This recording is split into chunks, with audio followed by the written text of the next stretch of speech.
네. 자, 법률의 목적 단원 보도록 하겠습니다. 자, 41페이지 일단 가볼게요. 자, 여기가 이제 우리 시험 쪽에서는 주요 출제로 이어지기 시작하는 부분인데, 그 목적의 효력 요건들 검토하는 내용이라고 일단 전체 내용을 생각해 주시면 되고, 우리 목적에 관련된 효력 요건이 4가지였죠. 확정, 가능, 적법, 사회적 타당성. 그 4가지의 문제가 생길 때 어떻게 처리하는지 배우는 건데, 자, 확정에는 출제 사항이 없어요. 뭐 판례도 딱히 없고. 그래서 그 확정은 이행기까지만 확정되면 되는 거다. 이 정도만 읽어주시면 되는 부분이고, 다음 페이지 바로 가볼게요. 자, 가능 부분의 내용이 좀 있기는 한데, 불가능하면, 계약을 이행하는 게 불가능하면 그 후속 처리를 어떻게 해야 되느냐 하는 부분인데, 자, 여기는 계약법에 가면은 세부적인 해결책들이 나와요. 그래서 일단 여기서는 원시적 불능이라고 말하면 애초에 안 되는 일이라는 말이죠. 그죠? 원시적 불능인 법률행위들은 무효로 처리를 하고, 후발적 불능이라고 말하면 처음에 가능했다가 계약 체결 이후에 불가능해진 걸 후발적 불능이라고 해요. 자, 그 용어만 봐두시고, 자, 후발적 불능이 됐을 때는 효력 요건에 문제가 생겼지만 이 법률행위들을 무효로 하지 않고 그냥 유효로 둔 채로 책임을 어떻게 지게 할 건지를 논의를 하게 돼요. 누구 잘못으로 불능됐는지에 따라 어떨 때는 채무불이행으로, 어떨 때는 뭐 위험부담이라는 규칙에 따라 해결을 하고, 이 부분을 계약법에 가면 자세히 배우는 겁니다. 일단 여기서는 애초에 안 되는 일, 원시적 불능에다가 권리 부여해가지고 의무 생기고 권리 생기고 하면은 문제만 복잡해지니까 아예 그냥 무효 처리하는데, 후발적 불능인 법률행위들은 계약 체결할 때 이미 무슨 생겨난 권리들이 좀 일부 있기 때문에 그 부분에 대한 책임 문제 때문에 계약은 유효로 두고 책임의 문제로 간다. 그 정도만 구별을 해놓고 있으면 되겠습니다. 그리고 오늘 좀 챙겨볼 거는 적법 부분이랑 사회적 타당성 부분인데, 자, 여기 출제도 좀 많이 있어요. 자, 43페이지 보세요. 아래쪽에, 자, 목적의 적법이라고 해서 강행규정, 임의규정 설명이 나오는데 외우는 건 아닙니다. 자, 잠깐 앞에 볼까요? 자, 우리나라에 법률이 많이 있죠. 민법도 법률이고 여러분들 시험 과목에도 대부분 법률이에요. 자, 그 법률은 지켜야 돼요, 어겨도 돼요? 지켜야 될 것 같죠? 어겨도 되는 법률도 있어요. 민법에도 그 많은 조문들 중에 어떤 건 꼭 지켜야 되는, 어기면 절대 안 되는 법률도 있지만 어떤 법률은 어겨도 괜찮은 법률도 있어요. 자, 대표적으로 물권법에 나오는 이런 조문들은 되게 중요한 권리들이기 때문에 우리가 마음대로 그걸 막 어기거나 바꾸거나 하면 안 되게 돼 있습니다. 그런데 계약법에 나오는 권리 의무 규정들은 계약이라는 게 다 합의하에 하는 거기 때문에, 자, 당사자만 합의가 되면은 법에 나오는 거 다 무시하고 그냥 합의한 대로 그 법을 어겨도 그 문제 삼지 않는 이런 경우들이 있어요. 자, 그러면 법률 중에 어기면 안 되는 법률이라는 뜻으로 분류를 한 게 강행규정일까요, 임의규정일까요? 딱 느낌만 봐도 강행규정은 포스가 있죠. 어기면 안 된다는 뜻이에요. 자, 근데 사람들은 법을 다 어겨요, 안 어겨요? 어기죠. 자, 사람 죽이면 돼요, 안 돼요? 이거 대답 못하면 나 무서운데, 그죠? 죽이면 안 된다고 분명히 우리나라 법 어딘가에 써 있겠죠. 형법에 써 있을 겁니다. 근데 매년 살인 사건이 벌어지죠. 그러면 우리는 어떻게 해야 되냐? 강하게 처벌을 하죠. 강하게 처벌을 해서 그 법을 못 어기게끔 강제하는 거죠. 법률이 할 수 있는 건 그런 정도예요. 그러니까, 자, 강행규정은 어겼을 때 처벌을 하고 있다면 강행규정이에요. 그게 국가가 어기지 말라는 뜻으로 압박을 하는 수단이니까. 그럼 어겼을 때에도 처벌하는 게 없으면, 어떤 규제도 없으면 그건 임의규정이라고 부르는 거예요. 자, 법에서 그런 조문들을 왜 만드냐? 그 임의규정을 지키면 좋겠다. 근데 합의하에 어겨도 말리지는 않겠다. 혹시 합의한 게 없으면 임의규정대로 하면 좋다라는 뜻으로 만들어 놓는 겁니다. 대표적인 어떤 임의규정이 이런 게 있어요. 매매계약 체결했을 때 비용 발생될 수 있죠. 뭐 감정비용이나 측량비용 등등. 요거 매도인이 내야 돼요, 매수인이 내야 돼요? 누가 내든 상관이 없죠. 그걸 뭐 돈 많은 사람이 내면 되겠죠, 합의하에. 근데 민법에서는 혹시 누가 내기로 정한 게 없으면 그냥 반반 내라고. 그 공평하니까. 자, 법은 반반 내라고 균분하라고 정해놨는데 합의하에 매도인이 내가 낼게, 이거를 말릴 필요가 없죠. 그러면은 계약서 쓸 때 비용을 매도인 부담 또는 매수인 부담으로 썼으면 법을 어긴 거지만 처벌을 해요, 안 해요? 안 해요. 니들 합의한 대로 해. 이렇게 해버리는 이런 조문들이 임의규정이에요. 그 뜻은 알아두시고, 자, 워낙 강행 규정도 많고 임의 규정도 많고 그러니까 다 외울 수는 없어요. 성향만 알아 놓으시는 거고 그리고 강행 규정을 다시 세분화하면 그러면 효력 규정, 단속 규정 이렇게 또 나눠집니다. 자, 다음 페이지 가보시면 44페이지에 효력 규정, 단속 규정 이렇게 되어 있죠. 자, 일반적인 분류에 따르면은 효력 규정, 단속 규정이 전부 다 강행 규정이에요. 잠깐 칠판 볼게요. 자, 전체 법률을 강행 규정, 임의 규정으로 나눈 다음에 강행 규정 안에 효력 규정과 단속 규정이 있는 거예요. 자, 그러면 둘 다 강행 규정이니까 이거 효력 규정이든 단속 규정이든 어기면 다 처벌해야 하네요. 다 처벌해요. 규제를 합니다. 임의 규정은 규제를 안 해도 강행 규정은 다 규제를 해요. 근데 효력 규정을 위반하게 되면은 규제만 받는 게 아니라 효력까지 영향을 받아요. 그래서 효력 규정을 위반했을 때에는 위반해서 한 법률행위 효과가 무효가 됩니다. 규제도 받고 처벌도 받고 행위도 무효가 돼서 권리 의무가 생기지도 않아요. 근데 단속 규정은 요 글자대로 단속만 하는 거예요. 단속해서 걸리면 처벌은 하는데 효력에는 영향을 안 주고 마치 임의 규정 어겼을 때처럼 유효가 되는 이런 현상이 생기고 법률을 이런 식으로 구별하는 거는 학자들이 그냥 해놓은 거고 딱 부러지게 딱 이렇게 꼬리표가 달려있지는 않습니다. 근데 이제 우리가 시험에 어떤 게 효력 규정이고 어떤 게 단속 규정인지를 구별해 봐라라는 식의 문제가 꽤 자주 나오고 또 최근에 판례가 나온 게 있어가지고 여러분들 시험에도 출제 가능성이 좀 제법 있고 하는 건데 법조문에 이게 강행 규정, 임의 규정이라고 써 있는 거는 뭐 전부 다 돼 있지는 않아가지고 그거 외울 수는 없는 거고요. 자, 문제를 푸실 때는 어떻게 하는 거냐면 법을 어긴 사람이 대법원에서 재판하고 판례 받겠죠. 판례가 나올 때 야 너는 처벌도 하지만 네가 한 법률 행위는 무효다라고 나온 판례는 지금 효력 규정 어겼다는 판례예요. 그죠? 자, 처벌은 하겠지만 무효로 하지는 않겠다 이러면은 그러면 단속 규정 어겼다는 판례예요. 이렇게 구별하는 거고 저 처벌도 안 하고 뭐 무효도 아니고 그냥 유효로 가면 되고 이런 건 임의 규정이라는 소리예요. 이렇게 되는 거예요. 뜻은 알아 놓으시고요. 그럼 결국은 판례의 키워드를 외워야 문제를 풀 수 있을 것 같아 보이죠. 그래서 지금 보면은 45페이지의 판례가 와 이래도 되나 싶게 많죠. 그죠? 자, 효력 규정 판례만 9개가 있네요. 단속 규정 판례가 6개가 있고요. 그러니까 요럴 때 이게 전부 다 암기 사항이면은 야 이거 공부 어떻게 하냐 이거 한 문제 때문에 이 지금 15개 외우고 이거 그죠? 출제 비중이 100%라면 또 투자해 볼 만한데 그렇진 또 않고 그래서 이럴 때 개념을 쓰는 겁니다. 자, 대법원이 이걸 어떻게 하고 있냐면 자, 처벌을 하고 무효로 해야지 안 그러면 사람들이 말 안 들을 것 같아. 처벌만 하고 유효로 단속 규정처럼 해주면 그러면 냅다 어겨버리지. 이럴 것 같으면 효력 규정으로 해서 위반하면 무효 이렇게 선고해버립니다. 거꾸로 그걸 무효로 선고를 해봤자 별 아무런 실익이 없어. 그거 무효 선고해갖고 무슨 도움이 된다고. 이럴 때는 처벌은 하겠지만 무효로는 하지 않겠다. 이렇게 선고를 해요. 대법원이 이런 태도를 하고 있습니다. 그래서 여러분들이 생각을 하실 때 자, 이걸 처벌은 하는데 위반했으니까 근데 무효로 해서 무슨 도움이 되나를 잠깐 따져보시고 자, 이건 무효로 안 하면 안 되겠다 싶으면은 효력 규정으로 무효로 안 해도 괜찮겠다 그러면 단속 규정으로 할 수 있게 일단 개념은 알아 놓으시는 거고요. 그리고 그 개념으로 판단이 잘 안 되는 애들 있죠. 그런 애들은 외우는 거예요. 그런 애들을 이렇게 줄여놓고 외우는 거예요. 자, 그러면은 시험에 자주 나오는 것들을 제가 몇 개의 판례들을 예시를 보여드릴 텐데 외우자고 하는 거 아니에요. 일단은 줄여보자고 하는 거예요. 자, 그럼 한번 접근해 보겠습니다. 자, 45페이지의 판례들 쭉 한번 볼게요. 판례가 되게 많은데 자, 부동산 중개 수수료에 관한 규정들이 이른바 강행법규에 해당한다. 판례가 이렇게 말을 했죠. 그러면은 중개 수수료 관련 법령을 어기면 처벌을 하겠다는 거 안 하겠다는 거예요? 처벌을 하겠다는 거죠. 자, 그래서 자, 따라서 구 부동산 중개업법 등 관련 법령에서 정한 한도를 초과하는 부동산 중개 수수료 약정을 하게 되면 그러면 중개 수수료를 일정 한도 금액까지만 받으라고 그 한도를 법으로 정해놨는데 그걸 어기고 돈을 더 받으려고 하면 그러면 처벌을 하겠다는 거예요. 실제로 영업정지를 때리게 돼 있습니다.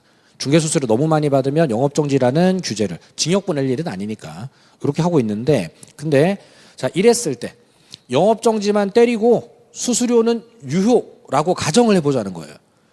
그럼 여러분들 중개사 할 때 내가 중개수수료를 원래 100만 원만 받아야 되는데 계약서에 500만 원 주기로 계약서를 써가지고 500만 원 받으면 일단 영업정지 때려 맞는다는 거죠.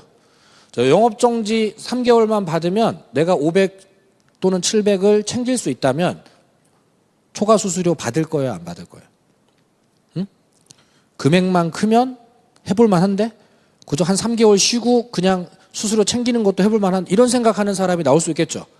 그러면은 대법원에서는 안 된다 이거 영업정지만 때리고 수수료는 유효 이렇게 해버리면 사람들 말 하나도 안 듣는다. 그러니까 자 영업정지도 때리고 초과된 수수료는 무효라고 해야 더러워서 안 받지 라고 생각하는 거예요. 그래서 이걸 선고할 때 이렇게 선고합니다.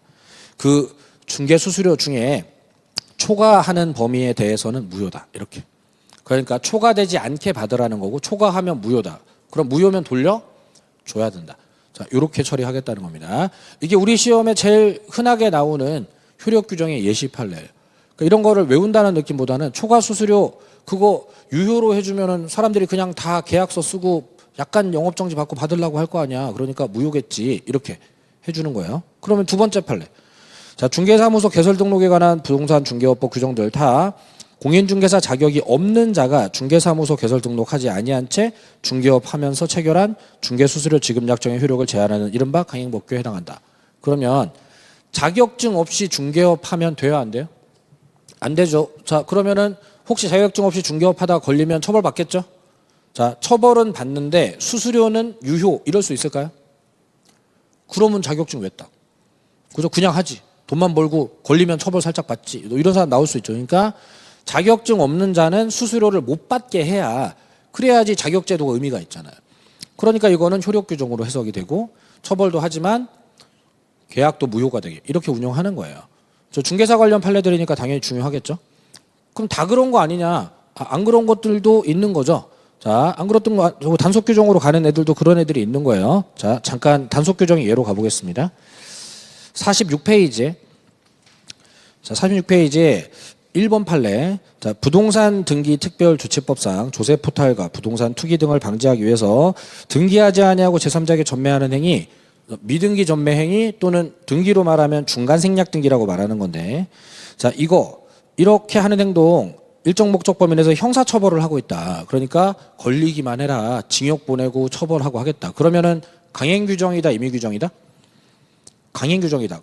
위반하면 처벌하겠다는 건 강행 규정이다. 자, 근데 자, 그것 때문에 순차 매도한 당사자 사이에 중간 생략 등기 합의에 관한 사법상 효력까지 무효로 한다는 취지는 아니다. 이렇게 선고하죠. 자, 그러면 지금 이게 효력 규정인 거예요? 단속 규정인 거예요?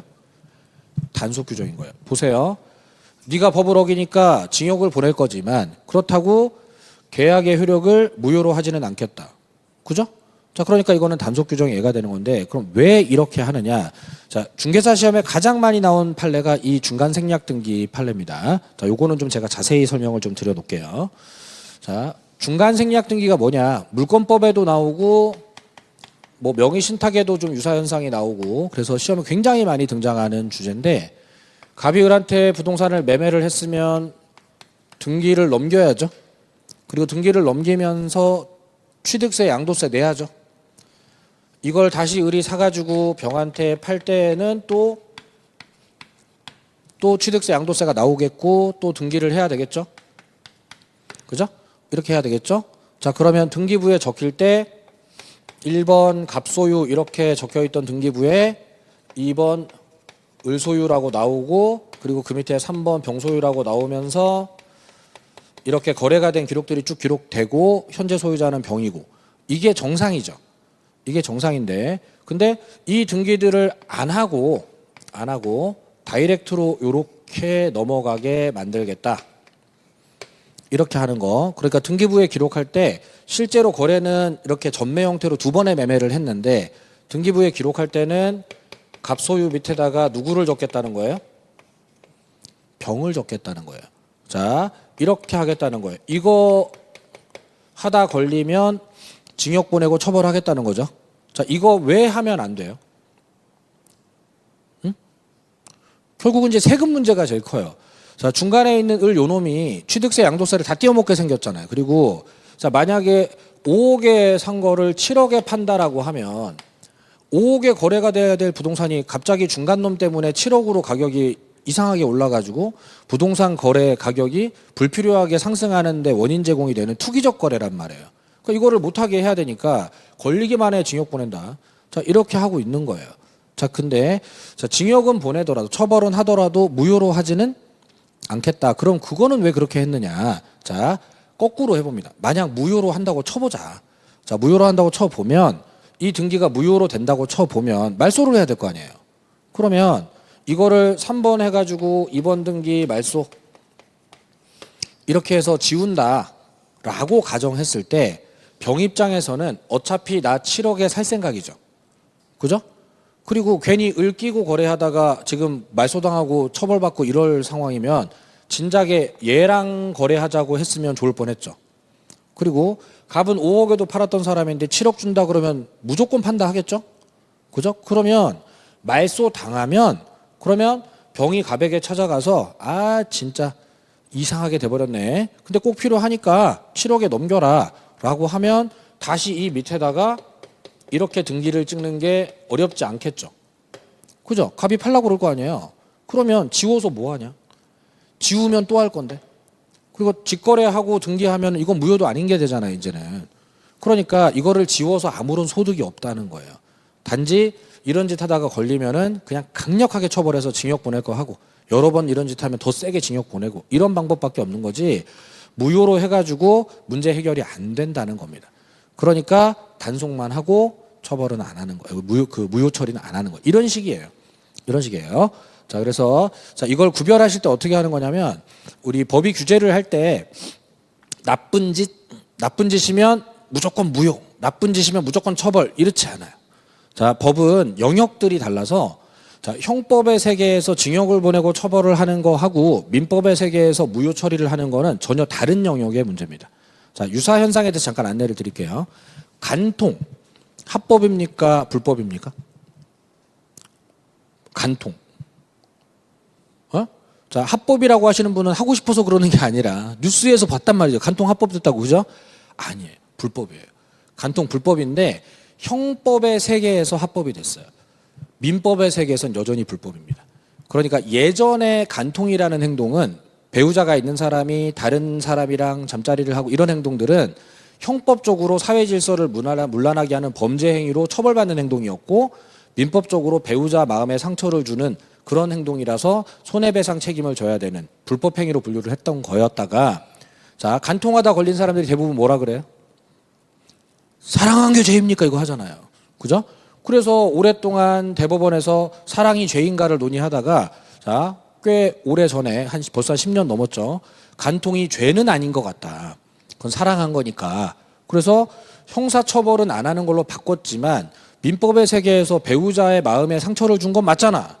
그러니까 여전히 손해배상을 시킵니다. 여전히 불법행위예요. 그러니까 어떤 건 형사처벌은 하지만 민법에서는 안 건드리는 게 있고 또 어떤 건 자, 민법에서는 무효라고 하지만 형사처벌 대상이 아닌 것도 있고 또 양쪽 다 처벌하고 무효되는 것도 있고 그러니까 우리가 보는 눈이 나쁜 짓, 무효 이렇게 하지 말고 아, 영역이 달라서 처벌만 하는 애도 있고 또는 무효로만 가는 애도 있고 또 둘 다 되는 것도 있고 이런 가능성이 열려 있으면 단속 규정이 대표적으로 형사처벌은 하더라도 민법에서는 무효로 갈 필요가 없는 이런 행동들로 생각을 하시면 되고요. 자, 뒤쪽으로 좀 이어지는 내용인데 중간 생략 등기는 그러면은 처벌은 하지만 무효는 아니다. 자, 근데 이 똑같은 행동이 토지거래 허가 구역에서 벌어지면 무효가 돼요. 그럼 왜 무효가 되느냐? 이게 토지거래 허가 구역이 아니면 괜찮은데 토지거래 허가 구역이면 거래를 할 때마다 허가를 받아야 되겠죠? 아까 우리 토지거래 허가 구역 얘기했었죠? 그러면은 정상적으로 거래를 했다면은 허가를 몇 번 받아야 돼요? 2번 받아야 되는데 중간 생략 등기하는 사람들은 허가를 몇 번 받았겠어요? 이거 등기할 때 허가 1번 받았겠죠, 그죠? 그죠? 그러면은 허가를 2번 받을 걸 1번 받으면 허가 받을 수 없는 사람인지 있는 사람인지 확인도 안 하고 진행된 게 돼버리죠. 그래서 자, 등기 생략한 거는 어차피 또 등기할 게 뻔하기 때문에 처벌은 하지만 무효는 아니라고 하는데 허가를 생략해 버린 거잖아요, 이거는 지금. 허가를 생략해 버린 이 상태가 돼버리면 허가제도 관련 법률을 또 어긴 거예요. 이 사람이 2개의 법률을 어긴 거예요. 등기 생략하지 말라는 법률을 어겼고 허가 생략하지 말라는 법률을 어겼고. 근데 등기 생략하지 말라는 법률은 어겨도 무효는 아니지만 허가 생략하지 말라는 법률을 어기면 이건 무효가 돼요. 허가제도 망치기 때문에. 자, 이거는 벌금으로 되는 일이 아니에요. 안 그러면 허가구역 의미가 없어지잖아. 다 허가 안 받고 막 할 텐데. 자, 그렇기 때문에 자, 요 허가구역에서 중간생략 등기하면 무효입니다. 그래서 자, 중간생략 등기는 허가구역만 아니면은 그게 뭐 처벌의 대상이 된다든가 뭐 전원의 합의가 안 됐다든가 뭐 어쩌고 저쩌고 하더라도 다 처벌은 하지만 무효는 아니에요. 하지만 허가구역에 걸리는 순간 허가까지 문제가 되면서 이제 무효로 될 수는 있습니다. 자, 이런 거 좀 구별 잘 해주시고 그리고 단속 규정 46페이지에 있는 판례 중에 5번 지문 잠깐 볼게요. 5번 지문. 이거 별표도 좀 쳐놓으시면 좋겠어요. 자, 개업공인중개사 등이 중개의뢰인과 직접 거래 행위를 하는 행위를 금지하고 있습니다. 자, 왜 금지하느냐? 중개사랑 손님이랑 부동산 매매하고 증여하고 이렇게 직거래하면은 누가 더 유리하겠어요? 공인중개사가 더 유리하겠죠. 지식도 많으려니와 손님의 정보를 중개사가 갖고 있기 때문에 자, 이게 협상을 할 때 유리한 지위에 놓일 수 있어요. 그래서 법적으로 금지하고 위반하면 처벌도 합니다. 자, 근데 이런 거래 행위를 했을 때 자, 중개사법의 취지가 중개 의뢰인을 보호하고자 함에 있는 바 자, 위 규정을 효력 규정으로 보아 이에 위반한 거래 행위를 일률적으로 무효라고 할 경우 자, 판례가 이런 행동하죠. 자, 만약에 이걸 무효라고 해보자라고 가정을 해보는 거예요. 아까도 제가 그렇게 했었죠. 이걸 무효라고 해보자. 어차피 또 할 거잖아. 그러면 이것도 똑같이 이걸 무효라고 해보자라고 했더니 그렇게 할 경우에 중개의뢰인이 직접 거래임을 알면서도 자신의 이익을 위해 한 거래도 단지 직접 거래라는 이유로 효력이 부인되어 문제가 있다는 겁니다. 그러니까 손님이 항상 불리하지 않고 어떨 때는 유리한 때도 있을 건데 일률적으로 무효라고 하면 손님이 유리한 것도 못하게 되니까 그거는 좀 문제가 있다. 자, 그러니 자, 이 규정은 강행 규정이 아니라 단속 규정이다. 이런 말을 하죠.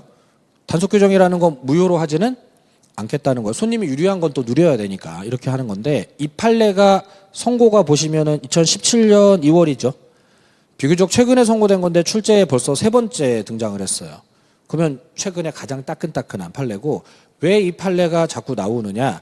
중개사 관련 판례인 것도 있습니다만 우리가 분류상으로 봤을 때 단속 규정은 원래 강행 규정이잖아요. 그죠? 근데 판례가 지금 뭐라고 그랬어요, 마지막에? 강행 규정이 아니라 단속 규정이다. 이렇게 말했죠. 그죠? 자, 이게 이제 학자들이 분류를 해 놓은 거다 보니까 서울대학교 교수님들이 분류를 할 때는 대략 이런 분류를 쓰세요. 대부분의 교수님들이 이 분류를 쓰고 책들도 다 이렇게 정리되어 있습니다. 근데 자, 대법원 판사 중에 단속 규정은 강행 규정과는 좀 다른 특성이 다른 그런 무효로는 되지 않는 걸로 생각하는 판사들도 있을 수 있어요. 학설적인 해석이라는 것. 근데 학설로만 있을 때는 출제를 할 수 없다가 자, 이런 판례가 나오니까 판례가 그렇게 말하면 그렇게 된 거지. 그래서 자, 이게 출제를 할 이유가 생겨버렸어요. 출제를 하는 이유들이 그 판례가 중요하고 여러분들이 알아야 되는 내용일 때도 하는 거지만 출제는 학자들이 주로 하는 거기 때문에 자기 생각이랑 안 맞는 판례가 나오거나 또는 자, 이론적으로만 얘기되던 게 판례로 확인되거나 또는 판례가 이상한 소리를 하는 판례가 나오면 이런 거 내야 된다 생각하고 내는 부분도 있는 거예요. 그래서 출제 이슈가 있는 거니까 이 판례는 잘 관리를 해 주시고 일반적으로는 체계를 이렇게 잡으시면 돼요. 단속 규정도 강행 규정의 일부인 걸로. 자, 근데 이 판례 딱 하나만 강행 규정이 아니라 단속 규정이다라고 말을 했으니까 우리 시험 볼 때 보면은 다툼이 있으면 판례에 따름 이런 거 있죠.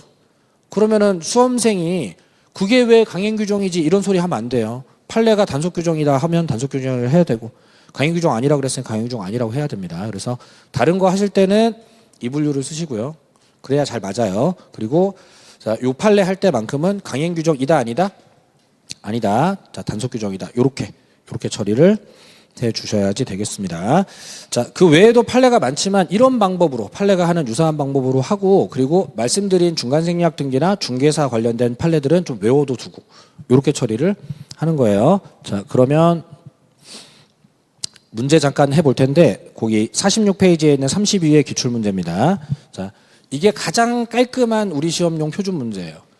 부동산 등기 특별조치법상 중간생략 등기 금지하는 규정은 효력 규정이에요? 단속 규정이에요? 단속 규정이에요. 아까 우리가 해봤더니 이거 처벌은 하는데 무효는 아니라고 하죠. 자, 그럼 이거는 단속 규정인 거예요. 자, 근데 여기가 토지거래 허가구역에서라고 나오면 그러면 허가제 문제로 이제 효력 규정 쪽으로 갈 수도 있는데 지금 허가구역 얘기 안 보이죠. 그럼 단속 규정 위반 사항이 되는 거고 이제 처벌은 하지만 유효로 될 겁니다. 그럼 이건 효력 규정 아닌 거네요. 자, 중개사법상 개업공인중개사가 중개의뢰인과 직접 거래하는 거 금지돼 있죠. 하지만 손님이 피해볼까 봐 금지한 거니까 유리할 때는 또 유효가 돼야 되고 처벌은 하고 있지만 무효는 아닌 거니까 얘도 단속 규정인 거죠. 그죠? 자, 이렇게 되는 거예요. 자, 그리고 자, 중개사법상 개업공인중개사가 법령에 규정된 중개보수 등을 초과해서 금품을 받아요. 자, 처벌도 하지만 이거를 만약에 그냥 돈은 유효 이렇게 해버리면은 다 돈만 챙기려고 할지 모르니까 수수료도 초과 부분 무효했었죠. 그럼 얘는 효력 규정이 맞죠. 그죠? 그리고 출제자가 문제 낼 때 이 니은범 판례를 유효 무효 이런 쪽으로 내는 게 아니라 효력 규정 단속 규정 구별로 물어보는 이유가 판례 자체가 그런 표현을 썼기 때문에 지금 이렇게 물어보는 거예요. 방식 자체가. 그래서 자, 지금 효력 규정 아닌 거는 기역 니은 두 개 찾아주시면 되는 거고, 자, 최근에 이제 이 니은범 판례 때문에 이 부분 출제가 늘어나는 걸로 하고 생각을 해주시고, 중간 생략 등기는 이제 허가 구역까지 같이 신경 써서 좀 해주시고, 다 외우려고 들지 말아요. 판례들을 읽어보고 그런 기준에 따라 봤을 때 수긍이 좀 되는 애들은 냅두시고 안 되는 것들은 좀 외운다고 생각을 해주세요. 제가 하나만 예시로, 유명한 판례 하나만 예시로 해드릴게요. 자, 안 알려드릴 거예요. 거기 정리되어 있으니까 어디 있는지 알려주면 판단이 될 거 아니에요. 자, 주식거래를 관리하는 증권거래 등에 관한 법률 그런 게 있어요. 요즘 뭐 자본시장 뭐 어쩌고저쩌고 법률 이름이 바뀌었는데, 투자수익보장약정. 증권회사에다 투자를 하면은 몇 퍼센트의 수익률을 보장해 주겠다는 계약을 한다면 자, 안 된다고 되어 있고 처벌을 합니다. 자, 이제 처벌은 하는데 그 처벌은 하더라도 유효인지 처벌도 하고 무효인지를 판단해야 돼요. 그러니까 효력 규정인지 단속 규정인지 판단해야 돼요. 투자 수익 보장 약정 이거 유효일까요, 무효일까요? 응? 어딘가에 써 있을 텐데 제가 일부러 안 가르쳐 드리는 거예요. 그냥 생각해 보세요. 투자 수익 보장 약정 유효예요, 무효예요? 응? 네. 보장해 주는 거니까 좋을 것 같아요.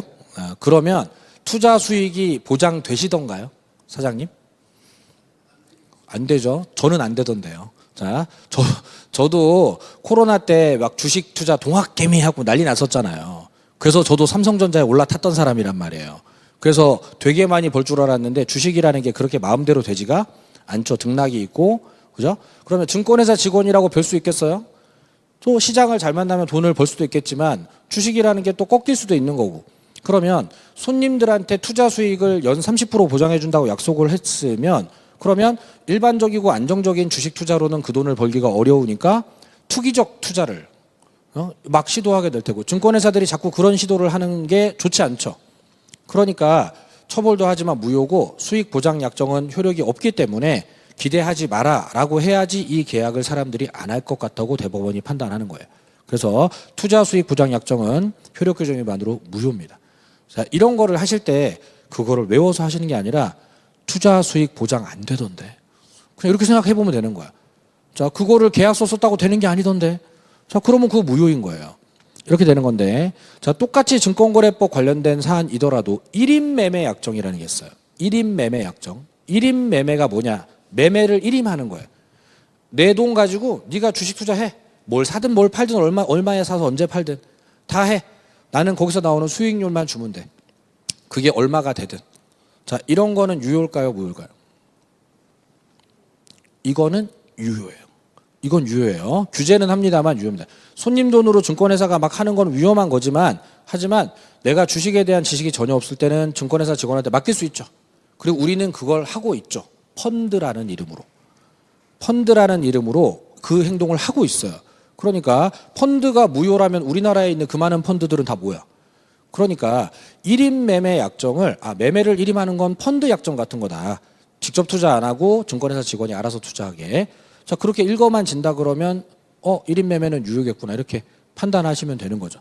그러니까 이런 판례들이에요. 여기 있는 판례들이. 네.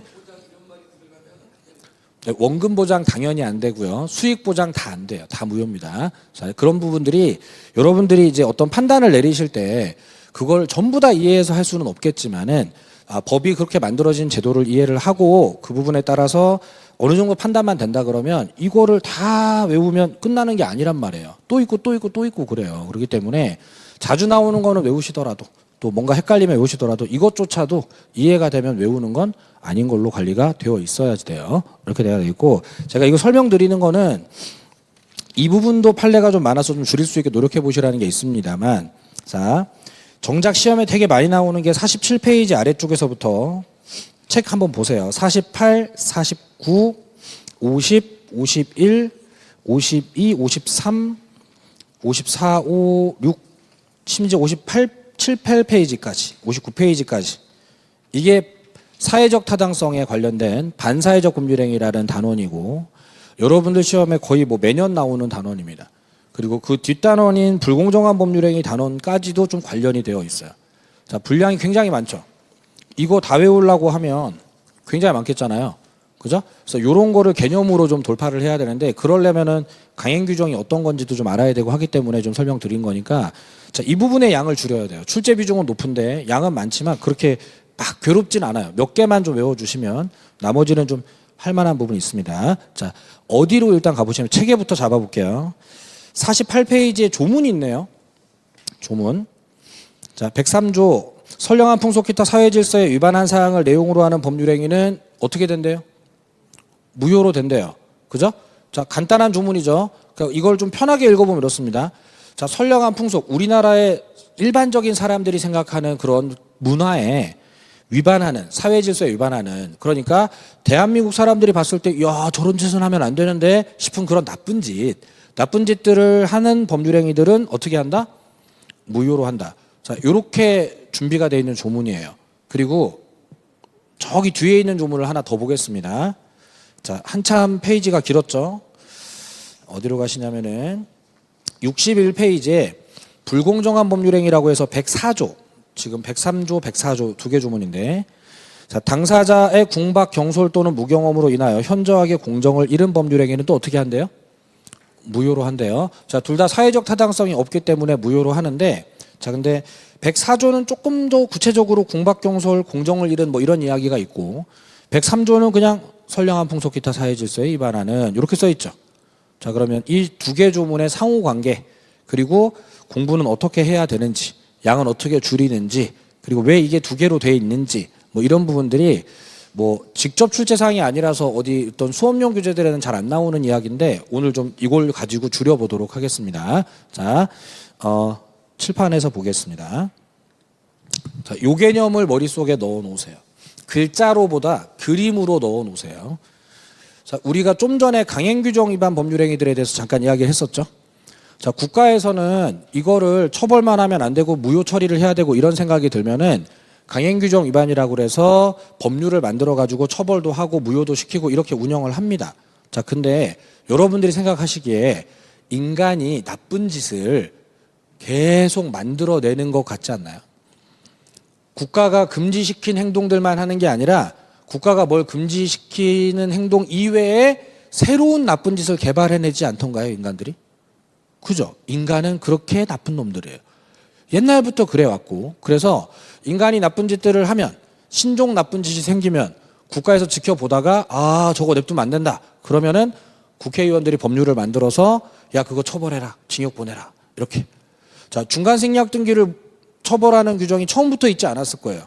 사람들이 다 등기를 순차적으로 할 줄 알았는데 어떤 인간들이 양도세, 취득세를 안 내기 위해서 중간생략 등기 하니까 어쩔 수 없잖아. 야, 쟤 징역 보내. 이거 만들기 시작하는 거예요. 그러면 세상에 나쁜 짓을 하는 사람들이 생기는 게 먼저예요? 그걸 처벌하는 법률이 생기는 게 먼저예요? 일반적으로는 나쁜 짓을 하는 인간이 먼저죠. 그리고 후속적으로 대응을 하기 위해서 법률이 만들어지는 거죠. 그러면 이렇게 생각해 봅니다. 나쁜 짓 하는 인간들은 이미 생겼는데, 나쁜 행동들은 만연한데 법률이 준비가 되지 않은 영역들이 있을 수 있다, 없다? 있을 수 있다. 법은 항상 늦게 움직일 수밖에 없으니까. 자, 그러면 그런 영역이 방치가 되면 그러면 사회의 나쁜 짓들을 통제를 할 수가 없게 되니까, 그럴 때를 대비해서 103조 반사회 질서 법률행위라는 조문이 있어서, 그게 뭔지 모르지만 구체적인 내용이 일부러 없어요. 그래서 뭐 살인, 강도 이렇게 써 있지 않고 그냥 판사 네가 보기에 사회적으로 그거 용납해주면 안 될 것 같다 싶은 행동들이 있으면 이 103조를 근거로 무효라고 말하는 재판해도 돼. 이렇게 준비가 된 조문이에요. 자, 그러다 보니까 강행규정 위반이기도 하면서 반사회 질서 법률행위이기도 한 소위 교집합 자리가 있어요, 없어요? 있어요. 보통 처음에는 여기서 출발해요. 나쁜 짓인데 강행규정이 없어요. 그러다가 보다 못하면 국회의원들이 강행규정을 만들어서 요 사이로 들어가요. 이게 사실 제가 그림상 좁아 보이지만 제일 많아요. 계속 만들어요. 계속. 자, 대부분의 범죄 행위들, 도박 계약들 다 여기 있습니다. 중간에 있습니다. 자, 근데 때로는 강행규정 위반이 아니지만 반사회적 행위로 분류가 되어버린 것들도 있죠. 여건이 안 돼서 법을 못 만들었거나 아직 안 만들었거나 뭐 등등 이쪽도 있을 수가 있죠. 또 때로는 국가가 문제점을 예상을 하고 이거는 처벌한다 무효다라고 반사회적 행위가 아닌데도 무효로 강행규정을 만들었던 경우도 생길 수가 있겠죠. 그죠? 그래서 자, 강행규정 위반이 더 큰 개념이라든가 반사회적 행위가 더 큰 개념이라는 게 아니라 겹치는 부분이 굉장히 많은데 서로 벗어나는 영역들도 있다는 거예요. 자, 그러면 자, 이런 개념으로 나오는 문장들은 외우는 게 아니라 개념으로 처리해 주는 거고 여러분들 책에는 이게 글로 써 있어요. 자, 48페이지에 괄호 2번 보세요. 의 부분에. 우리나라는 성문법 국가로서 그러니까 법을 문장으로 만들어서 운영하는 거니까 법에 규정되어 있어야만 재판이 가능하고 처벌도 하고 할 건데 국가가 국민에게 금지하는 모든 상황을 강행규정으로 마련하는 게 입법 기술상 불가능하다. 그러니까 법을 미리 만드는 건 그건 안 된다. 인간들이 새로운 사고를 하도 많이 치니까. 따라서 자 103조와 같은 일반 조항 아무 데나 적용할 수 있는 103조 조문을 만들어서 자 대처를 하고 있는 거다라고 돼 있는 거예요. 그래서 자 동그라미 1번에 가보면 강행법규 위반해도 그것이 선량한 풍속 기타 사회질서와 관계가 없는 경우에는 반사회질서 법률행위가 아닌 경우도 있을 수가 있다는 거예요. 칠판 보세요.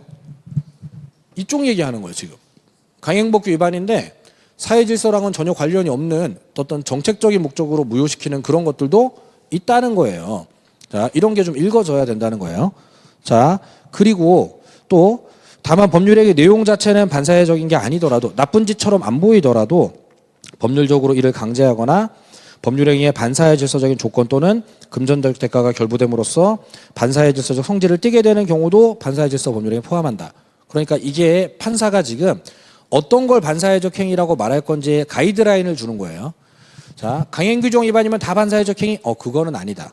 그러나 강행규정 위반이든 아니든 사회적으로 용납되지 않는 행동들 반사회적 행위고 또 그 행동 자체는 나쁜 짓이 아니더라도 거기에 어떤 돈이 결부된다든가 반사회적인 대가가 결부돼도 반사회적 행위라고 말하겠다. 그러면 우리도 그 기준에 따라 판단하는 거예요. 사실 사회적으로 용납되지 않는 행동이라고 하는 건 우리나라 사회에서 하면 안 되는 나쁜 짓이라는 거고 그건 여러분들도 이 나라 사회의 구성원이니까 여러분들이 정상적인 일반적인 사고 판단하실 수 있다면 내가 보기에 저거는 나쁜 짓 그러면 반사회적 행위인 거고 내가 보기에 저건 뭐 괜찮을 것 같은데 그러면 나쁜 짓 아닌 거고 반사회적 행위 아닌 거고 하시면 돼요. 그래서 이 많은 판례들을 외워서 하는 게 아니라 여러분들이 판사다 생각하고 판단해서 나쁜 짓이다 아니다 구별해 주시면 되는데 근데 가끔씩 내가 보기에는 나쁜 짓인데 판사가 나쁜 짓 아니라고 하는 판례가 나와요 안 나와요? 나와요. 그게 하나도 안 나오면 여러분들이 판사를 하지 그랬어.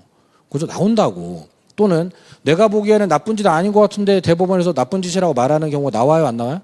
나와요. 그럴 때 외우는 거예요.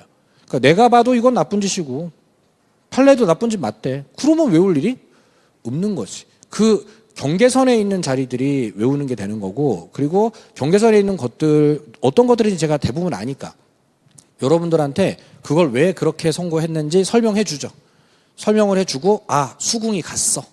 내 마음이 다스려졌어. 그러면 또 외울 일에서 줄이는 거고 나는 저게 용납이 안 돼. 그러면 내가 맞는 거예요? 책이 맞는 거예요? 책이 맞다 해야지. 수험생이 어디 그걸 고집을 펴. 내 생각에는 이렇게 하면 그러면은 다 내가 정답 다 정하지. 그죠? 그러니까 수험생은 자, 판례에 따라 문제 푸는 거니까 대법원이 뭐라고 했는지를 답으로 쓰면 되는 거고 단지 양을 줄이기 위해서 여러분들이 판단해 보시라는 거지 여러분들 생각이 옳다고 우기시면 안 돼요. 그래서 여러분들이 이 단원을 공부하실 때에는 대법원이 갖고 있는 기준에 따라 내 생각을 그 대법원의 생각에 맞추기 위한 노력들이 좀 필요하고 그럴 때 기본서를 좀 많이 읽어주시면 판단이 내 고집, 내 지금까지 살아오면서 내 삶의 경험 안에서 끝나는 게 아니라 객관적인 시각으로 조금 판단이 좀 좋아지고 이게 소위 리걸 마인드를 형성한다고 하는 여러분들이 개인의 사고 판단이 아니라 사회의 사고 판단을 할 수 있는 그런 사람으로 변해가는 과정인 건데 약간은 필요합니다. 그리고 시험이 다가올 때까지 리걸 마인드 타령하면 안 되죠. 그때는 내 마음에 안 들지만 좀 외워줘야 되는 부분이 있는 거예요. 이렇게 진행되는 거예요. 자, 그럼 기준을 우리가 일단 알아야 돼요. 그래야지 줄인단 말이에요. 그럼 아까 판례가 말했던 강행규정 위반이라고 무조건 반사회라고 하면 안 된다 기준 하나 갖고 있고, 또 뭔가 불법적인 대가가 결부가 돼도 반사회적 행위가 될 수 있다는 기준을 하나 갖고 있고, 또 하나의 기준.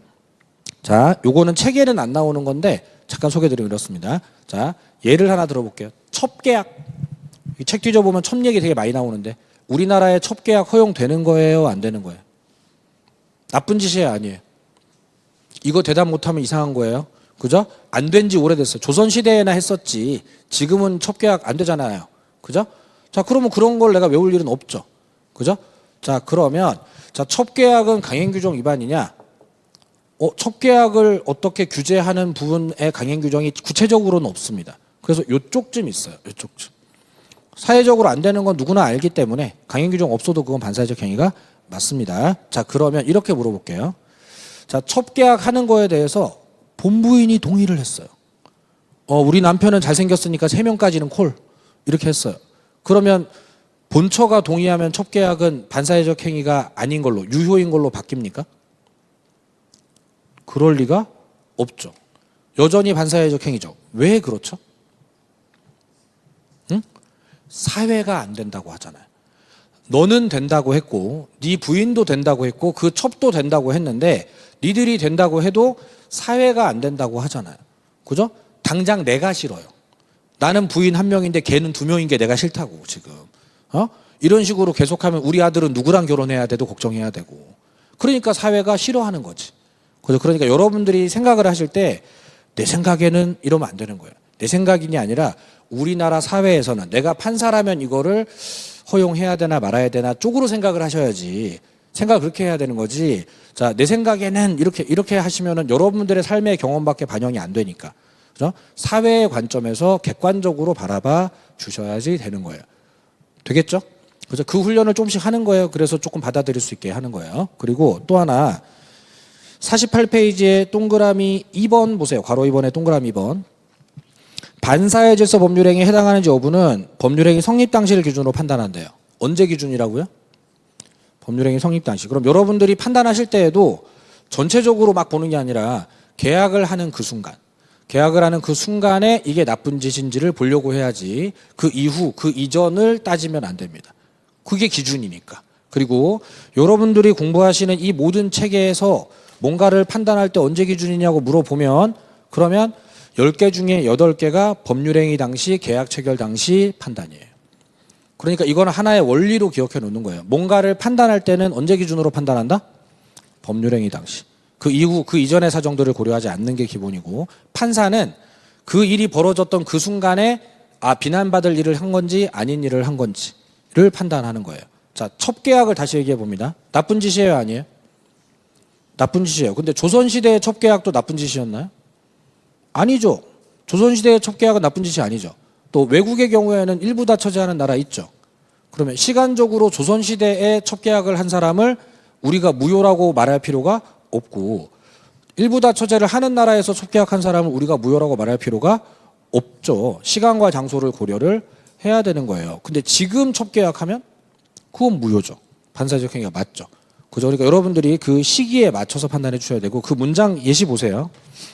매매계약 체결 당시에 정당한 대가를 지급하고 매매계약 체결을 했다면 비록 나중에 그 목적물이 범죄 행위로 취득한 것을 알게 되었다 하더라도 특별한 사정이 없는 한 소유권 이전 등기 청구하는 것이 백산조 위반, 그러니까 반사회적 행위라고 단정할 수가 없다. 이렇게 말하죠.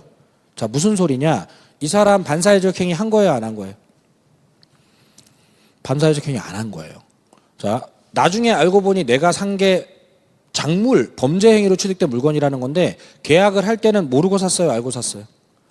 모르고 샀어요. 그럼 이 사람은 나쁜 짓 하지 않았어요. 내가 당근에서 자전거를 하나 샀는데 그게 훔친 자전거인지 몰랐던 거야. 그럼 내가 나쁜 짓 한 건 아니지. 내가 만약에 훔친 자전거인 걸 알고 중고 자전거를 샀으면 나도 작물아비 같이 된 거지. 나도 범죄를 저지른 거지만 모르고 샀으면 나중에 그게 작물이라는 걸 알게 되더라도 내가 비난받을 이유는 없죠.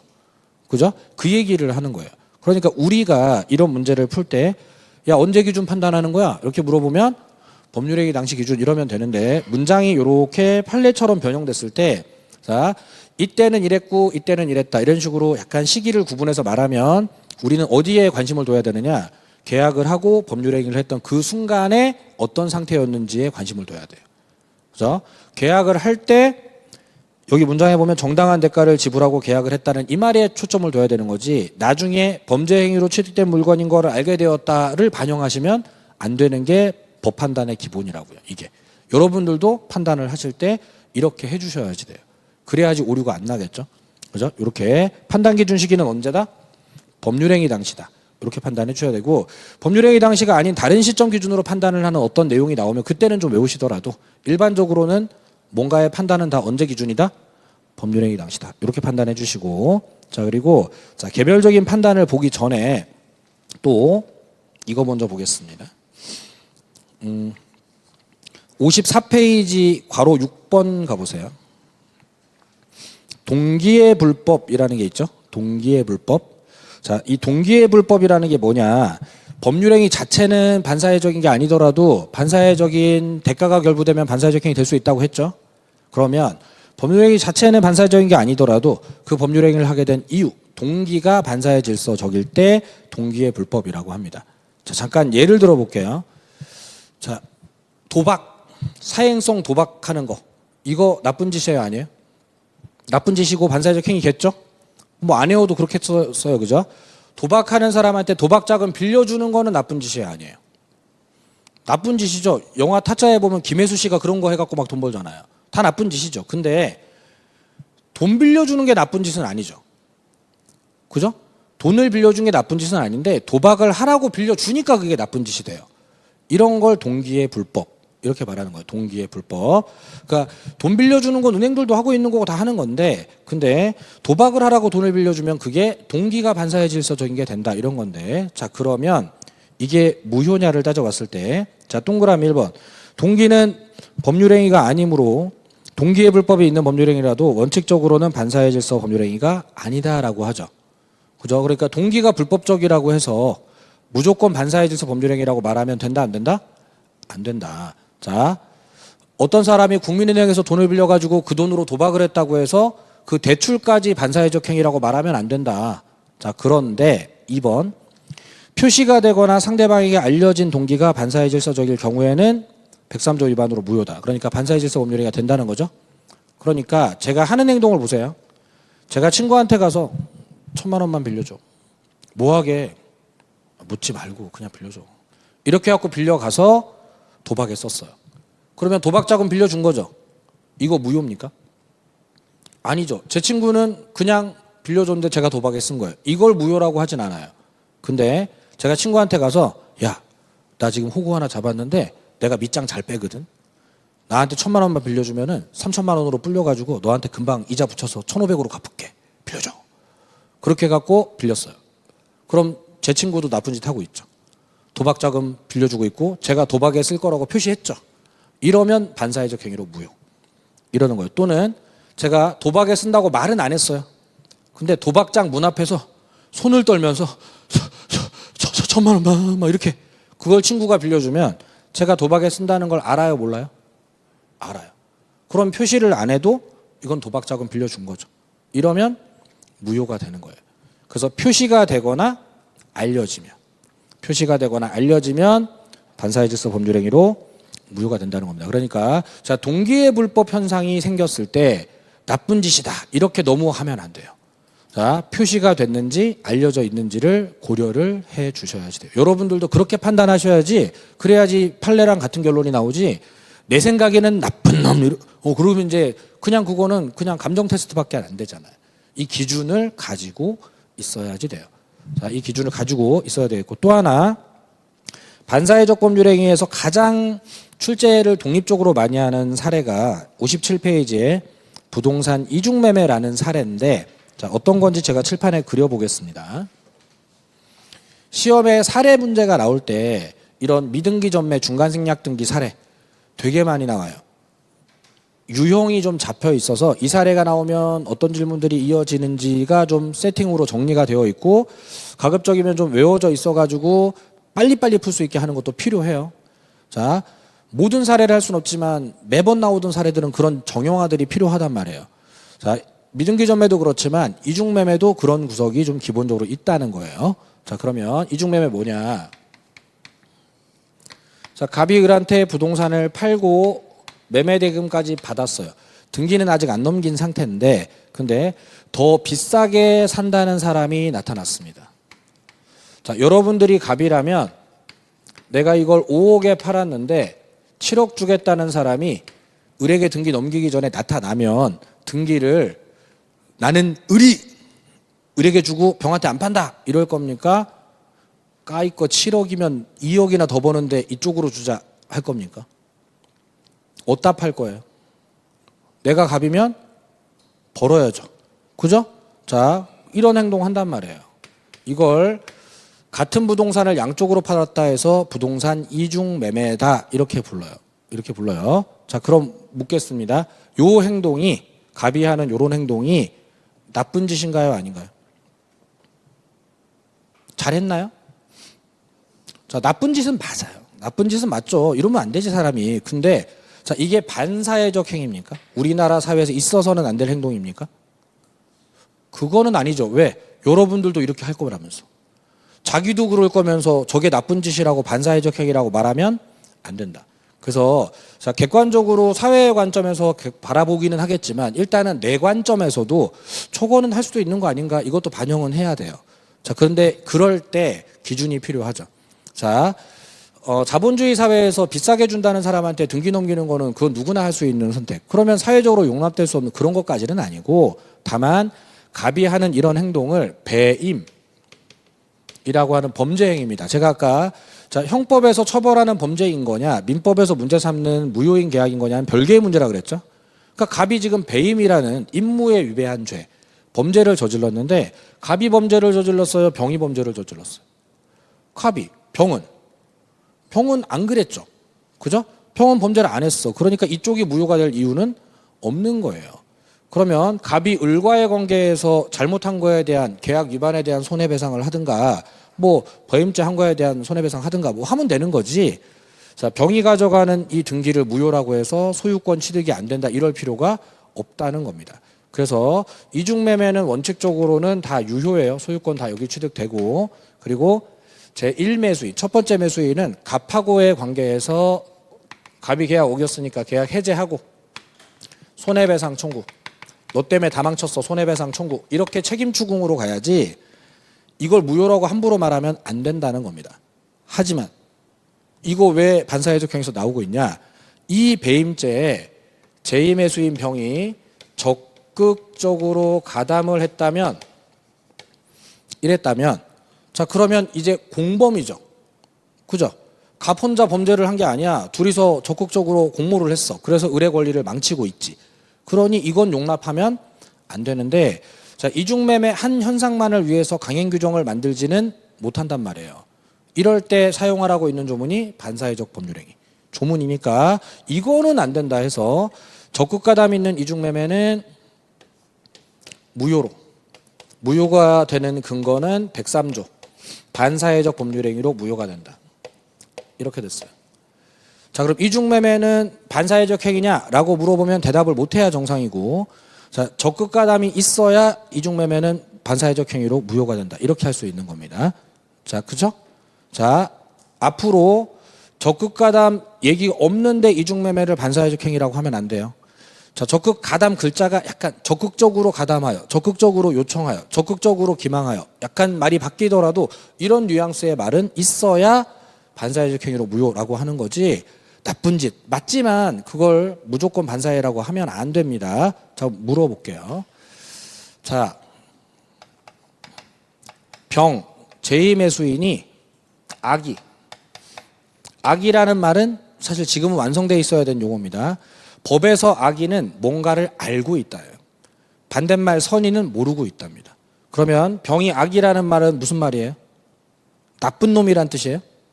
아니죠. 알고 있다는 거예요. 뭘?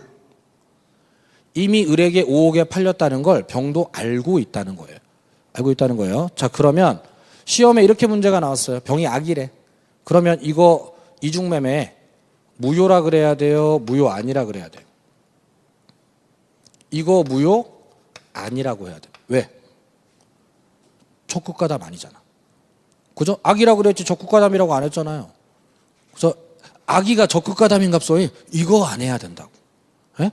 자, 판례들을 보면 여러분들 책에 59페이지에 1번부터 5번까지 판례가 이중 매매 사안도 있고 뭐 저당권 설정 사안도 있고 명의신탁이나 양도담보 사안들도 나오는데 자, 외우는 게 아니라 참고하는 건데 하나같이 적극가담이란 얘기가 나와요. 그리고 그중 1번 판례를 보겠습니다. 자, 부동산 이중 매매가 반사회적 범죄 행위로서 무효가 되기 위해서는 매도인의 배임 행위와 매수인이 그 매도인의 배임 행위에 적극적으로 가담하는 행위 이런 말 있죠.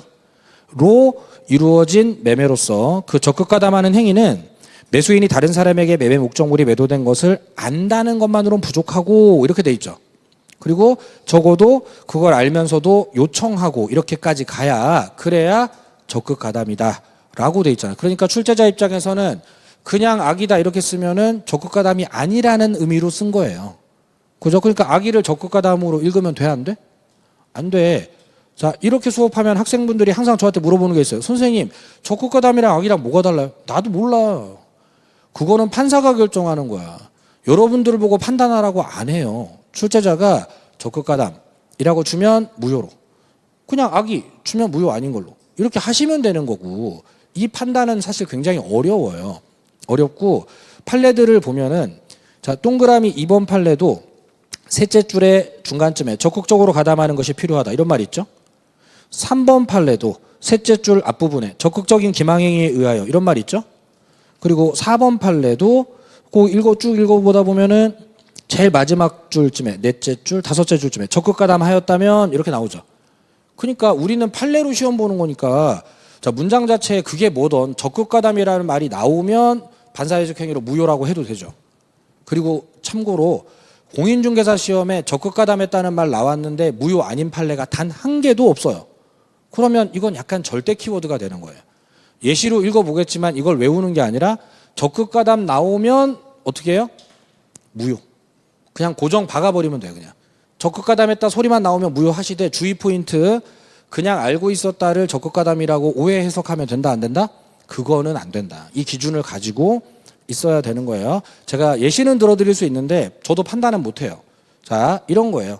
제가 병을 해볼게요. 여러분들은 갑을 해보세요. 내가 갑이다 생각해 보시고, 여러분들은 어제 을에게 여러분들 집을 5억에 팔기로 계약서를 썼습니다. 그리고 제가 여러분들을 찾아가서 저기 당신 집 사고 싶은데 7억에 살 생각 있는데 파실래요? 라고 물어봤어요. 그랬더니 여러분들이 저한테 하루만 일찍 오시지 어제 5억에 팔렸는데 라고 말했어요. 그러면 저도 이제 알게 됐죠. 아, 이 팔렸구나. 알게 됐죠. 그래서 제가 그래요? 아쉽게 됐네요. 난 7억까지 드릴 생각이 있었는데 하루만 일찍 올 걸. 어쩔 수 없죠. 하고 그냥 집에 갔어요. 자, 이제 여러분들 집에서 무슨 생각하기 시작해요? 2억을 더 벌 수 있었는데. 그리고 이제 여러분들이 저한테 전화해요. 진짜 7억에 사실 거예요? 근데 팔렸다며요. 아니, 아직 등기 안 넘겨서 그러니까 빨리 오세요. 드릴게. 그래서 제가 등기를 받아갔어요. 제가 적극 가담했어요, 안 했어요? 난 아무 짓도 안 했어. 그냥 포기하고 가려고 그랬는데 여러분들이 제1 매수인을 배신한 거죠. 그러면 여러분들만 나쁜 사람이지 내가 나쁜 사람 아니잖아. 무효될 이유가 없는 거지. 하지만 나는 알고 있었어, 모르고 있었어? 알고 있었어. 하지만 무효되지 않는다고. 자, 근데 다시 해볼게요. 또 여러분들이 갑이고 제가 병이에요. 사러 갔어요. 어제 팔렸대요. 그런데 나는 7억에 사고 싶어요. 그래서 여러분들을 꼬십니다. 야, 안 넘겼다며. 나한테 줘. 7억이라니까. 2억 더 준다니까. 여기로 계약했는데. 에이, 야, 2억이나 차이가 나는데 바보냐? 그냥 잠깐 물어주면 되지. 나 주면 되지. 멍청아, 돈을 벌어야지.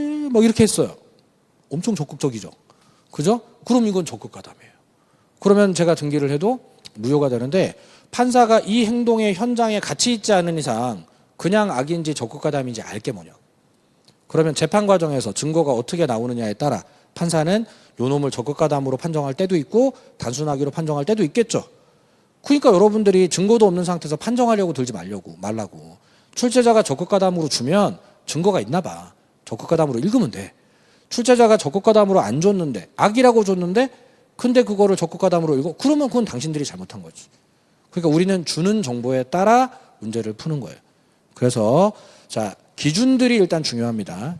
여러분들이 사회의 관점, 판사의 관점에서 옳은 일인지 나쁜 일인지를 판단하려고 노력하시고 기준은 법률행위 당시 기준으로 판단하시고 계약 자체뿐만 아니라 어떤 불법적인 대가가 결부되어 있는지도 좀 참고해서 판단하시고 동기의 불법은 표시가 됐는지 알려져 있는지도 참고해서 판단하시고 이중매매 같은 건 내가 그 입장이라면 할 건지도 생각해 보시고 기준을 적극가담인지 악인지 딱 세워서 정확하게 기준을 잡아주시면 적극가담 판례 5개 안 외워도 되고요.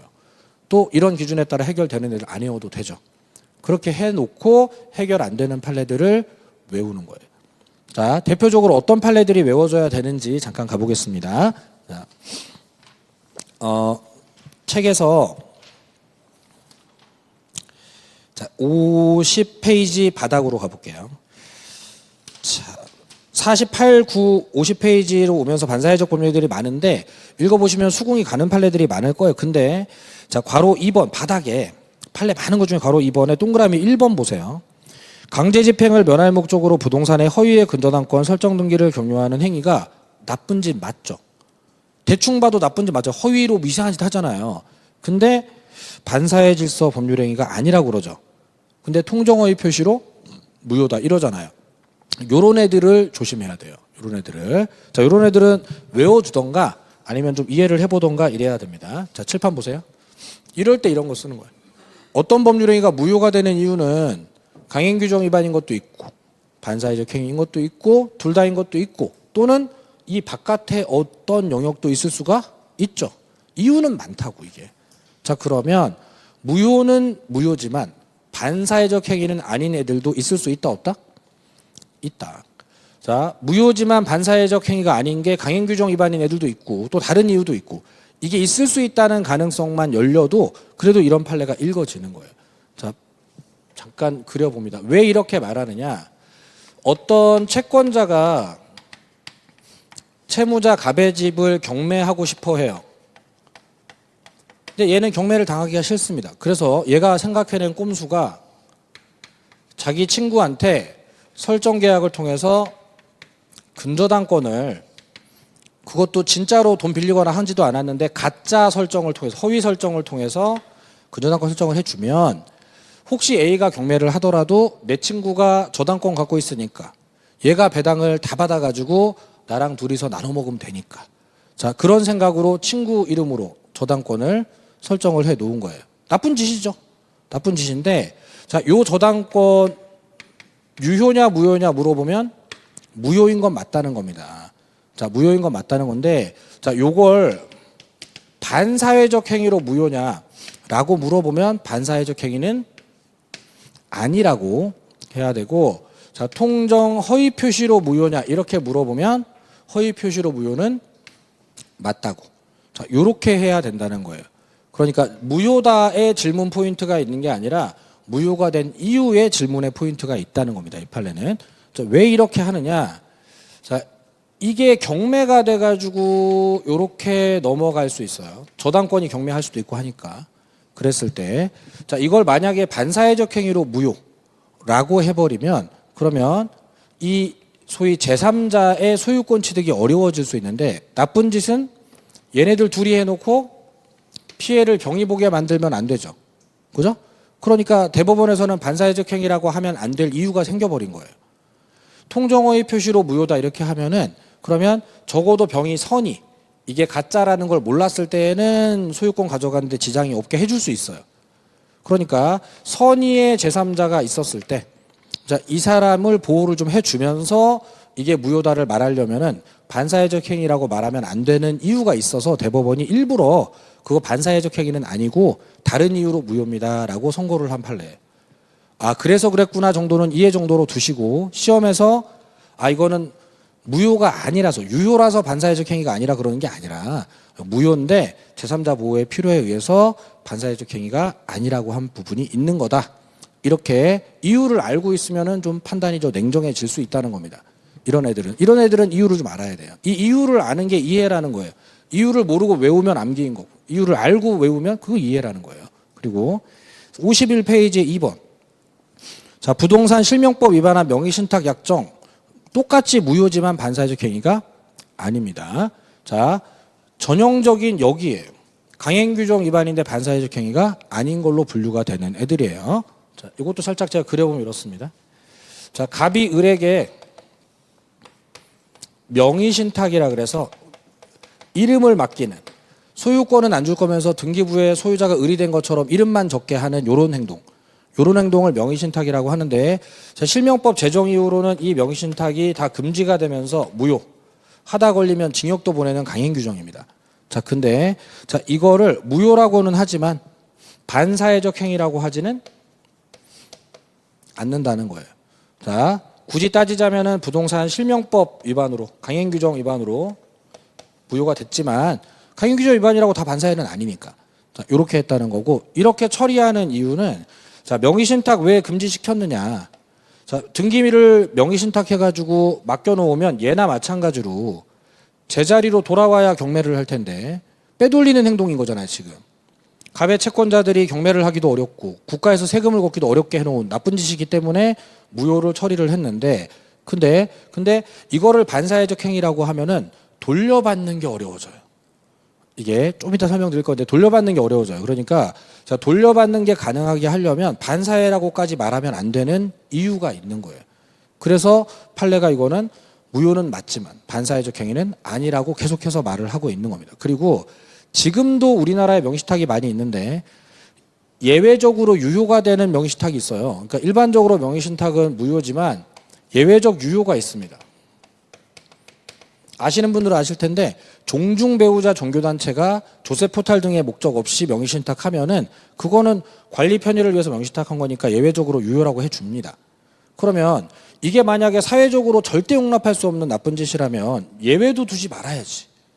예외를 뒀다는 건 그건 정책적으로 뭐 금지시켰을 뿐 아예 용납도 안 될 그런 행동은 아니었다고 보는 거예요. 그래서 자, 무효지만 반사회적 행위가 아니다 해주는 거예요. 그러니까 이런 판례들은 그냥 나쁜 짓 이런 걸로 끝나지 않는 뭔가 주제가 있으니까 조심해 주는 거예요. 자, 그리고 비슷한 거 먼저 해보겠습니다. 53페이지 쪽에. 자, 지나치게 사행적인 행위라고 해서 도박 또는 도박자금 대여계약, 도박채무 변제 약정 다 나쁜 짓이고 무효가 될 겁니다. 그거 외울 일은 없을 것 같은데 동그라미 2번. 자, 도박 채무자가 채권자에게 도박빚을 청산하기 위해서 부동산 처분에 대한 대리권을 수여하는 부분까지 무효라고는 할 수가 없기 때문에 자, 대리인인 채권자를 통해서 선의로 부동산 매수한 제3자는 소유권 취득을 하게 해줘야 된다. 이런 판례가 있죠. 그러니까 요걸 볼게요. 자, 이렇게 해봅니다. 갑과 을이 도박을 했어요. 1,000만 원짜리 고스톱을 쳤습니다. 유효예요, 무효예요? 고스톱 칠 표정인데? 자, 무효겠죠? 저 사행성 도박 무효란 말이에요. 반사회적 행위란 말이에요. 자, 을은 그 유명한 짝귀입니다. 손이 눈보다 빠르다는. 다 땄겠죠? 도박 채권. 도박해서 딴 돈 받을 거. 무효겠죠? 그죠? 안 갚아도 되는데 이런 사람들 위험한 사람들이라 안 갚으면 막 협박하니까 갚기로 했어요. 변제 약정. 무효겠죠? 자, 이런 것들 다 반사회적 행동이랑 결부되어 있기 때문에 다 무효란 말이에요. 그러니까 도박과 관련된 모든 것을 무효라고 해도 괜찮아요. 자, 근데 이 도박빚을 갚기 위해서 갑이 을한테 대리권을 주면서 내가 갖고 있는 마지막 집을 팔아서 도박빚을 갚겠다라고 해서 위임장을 들고 을이 이 집 살 사람을 찾아갔어요. 내가 갑의 대리인인데 갑의 집을 이렇게 팔 거다 라고 하면서 팔았어요. 자, 병은 도박했어요, 안 했어요? 병은 도박 안 했어요. 얘가 짝귀인 거 알아요, 몰라요? 몰라요. 그냥 누가 위임장 들고 와서 갑의 집 팔러 온 거죠. 선의의 제3자란 말이에요. 이런 상태에서 대리권 수요, 이거 잘한 건 아니에요. 도박 채권자한테 대리권 주는 게 잘했다는 건 아니지만 이거 반사회적 행위로 무효라고 했다가는 연달아 매매 계약까지 무효가 되면서 도박도 하지 않은 병이 피해를 볼 우려가 있죠. 아까 여기서 함부로 반사회적 행위라고 하면 선의의 제3자가 피해를 볼 문제가 생기는 것처럼 똑같은 문제 생길 수 있죠. 병 입장에서는 집 사러 갔다가 대리인 만났는데 한쪽 귀가 없었을 뿐 아무 나쁜 짓을 하지 않았단 말이에요. 그러니 이 부분을 유효로 해 두어야, 잘했다는 게 아니라 이걸 유효로 두어야 그래야 또 매매가 유효가 되면서 병이 소유권 취득을 할 수 있기 때문에, 자, 이거 보기에는 싫지만 다른 건 다 무효일지라도 해결은 갑과 을이 해야 되는 거지. 병까지 피해보면 안 되니까. 이거는 반사회적 행위가 아니라고 해준 거예요. 그러니까 내가 보기에 나쁜 짓 같은데 반사회적 행위가 아니라고 나온 애들은 이유들이 있어요. 그 이유들을 이해를 해서 외우는데 보조를 좀 하는 거예요. 아, 저거는 그래서 그렇게 했다. 이렇게 하는 거예요. 자, 이렇게 이유도 모르고 그냥 저거 왜 저래? 그런 것도 있을 수 있죠. 그럴 때는 그냥 좀 키워드를 외울 텐데 대부분 여러분들이 이렇게 대입을 해보면은 어느 정도까지는 줄일 수 있다는 겁니다. 자, 줄일 수 있으니까 이렇게 좀 줄여볼 수 있도록 좀 방향을 잡아주시고, 자, 그리고 칠판에서 보겠습니다. 자, 아까 우리 뒤에 조문 하나 또 있었죠. 그죠? 불공정 법률행위라고. 자, 그거 요렇게 돼 있습니다. 자, 그러니까 불공정한 법률행위는 반사회적 행위 여러 개, 도박, 첩계약, 뭐 어쩌고 저쩌고들 중에 하나예요. 그러면은 지금까지 도박이든 첩계약이든 조문이 없어도 반사회적 행위 조문 하나로 다 무효 처리도 할 수 있고 판사가 해석하면 되는데 이 조문을 따로 두는 이유가 뭐냐?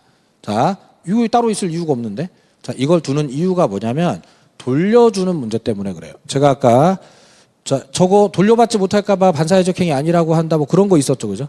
자, 그 부분을 좀 반영을 해 봅니다. 자, 이게 이렇게 돼요. 자, 일반적으로 법률행위가 무효가 되면 부당이득 반환 청구라고 해서 받았던 걸 돌려주게 돼 있습니다. 자, 요거 이따가 제가 그려드릴게요. 근데 반사회적 행위에서는 그 부당이득 반환 청구가 안 되도록 되어 있고 부당이득 반환 현상의 예외 현상이에요. 자, 도박하다 잃은 돈은 못 돌려받아. 자, 첩에게 준 재산은 못 돌려받아. 왜? 불법을 원인으로 급여했기 때문에 그걸 돌려받는 걸 허용받으면 사람들이 도박할 것 같아. 도박을 해도 돈을 뺏기면 돌려받을 수 있고, 첩을 해도 또 걸리면 돌려받으면 그만이다 그러면 사람들이 도박도 하고 첩도 할 것 같아. 그러니까 반사회적 행위를 하다가 넘겨준 물건들은 못 돌려받는다고 해버려야, 그래야 도박 안 하지, 첩 안 하지. 그래서 자, 원래는 무효면 돌려받아야 되는데, 근데 반사회적 행위로 무효가 됐을 때는 못 돌려받게 해놓은 이 원리를 불법 원인 급여의 법리라고 부릅니다. 자, 여러분들 책에는 55페이지에 시험 범위 조문도 아닌데 툭 써 있는 게 그래서 그런 거예요. 잠깐 볼게요. 746조. 자, 불법의 원인으로 인하여 재산을 급여하거나 노무를 제공한 때에는 그 이익의 반환을 청구하지 못한다. 자, 이렇게 돼 있죠. 그러니까 반사회적 행위를 통해서 준 건 못 돌려받는다라고 특별히 만들어 놓은 조문인데, 자, 이쪽에다가 살짝 제가 그려 놓겠습니다. 자, 이게 사실은 민법의 일반 원칙은 아니고, 자, 민법에서는 원래 이렇게 매매 계약하고 물건 넘기고 대금 주고 이런 식으로 했다가 이 매매 계약이 여러 가지 이유로 무효가 될 수 있지 않습니까? 무효가 되면 그러면 얘도 얘한테 반환 청구하고 얘도 얘한테 반환 청구해서 계약이 없어졌으니까 이 물건은 매매를 원인으로 받은 물건인데 원인이 사라졌죠? 원인이 사라지면 저건 부당한 이득이에요. 부당한 이득. 그래서 둘 다 부당이득 반환 청구라는 거를 하면 되는 게, 이렇게 하면 되는 게 이게 원래 민법의 원칙이라고요. 계약이 깨지면 이것도 돌려주고 이것도 돌려주고 누가 잘못했던, 이게 원래 원칙인 건데, 근데 갑과 을이 한 매매 계약이 무효가 된 이유가 다른 이유로 무효가 된 게 아니라, 무효는 여러 가지 이유로 무효가 되니까, 자, 반사회적 행위로 무효가 된 그 경우에만 첩에게 재산 주다가 무효되거나 뭐 도박하다가 넘겼거나 이렇게 되면 그때는 갑도 을에게, 을도 갑에게 반환 청구를 하지 못하게 자, 이 물건도 돌려줄 필요가 없고 이 대금도 돌려줄 필요가 없게 이렇게 하는 이 원리를 이걸 불법 원인 급여물의 법리 그대로 읽어요. 불법을 원인으로 급여한 물건은 돌려주지 않아도 된다는 법리. 그래서 자, 문제로 나올 때는 반환 청구를 할 수 없게 하는 원리. 이게 반사회적 행위에서만 쓰는 규칙이라고요. 이게 그래야지 도박 안 하고 첩 안 하니까. 자, 이런 규칙이 적용될 건데 필요해서 이렇게 만들었는데 반사회적 행위 하기만 해 못 돌려받아 이렇게 해놨는데 근데 자 불공정한 법률행위 뭐 자세히 들어가면 이럴 게 많이 있습니다만 외운 건 천천히 외워도 되고요. 자 공정을 잃은 행동도 사회적으로 하면 안 되는 행동이긴 하죠. 그죠? 자 매매 계약을 해서 물건을 넘기고 대금을 지급하고 했는데 10억짜리를 1억에 판다든가 1억짜리를 10억에 판다든가 가격 차이가 현저히 공정을 잃으면 그러면 사회적으로 폭리를 취하는 문제가 생겨날 테고 그게 궁박경솔 무경하는 사람들을 이용해서 한다면 더더욱 거의 범죄에 근접하는 갑질 형태가 될 테고 그래서 반사회적 행위로 할 수 있겠는데 이게 무효가 된 이유가 불공정이라는 이유로 무효가 되면 그러면 구조적으로 한 사람은 피해자가 되고 한 사람은 폭리자가 되는 현상이 벌어져요.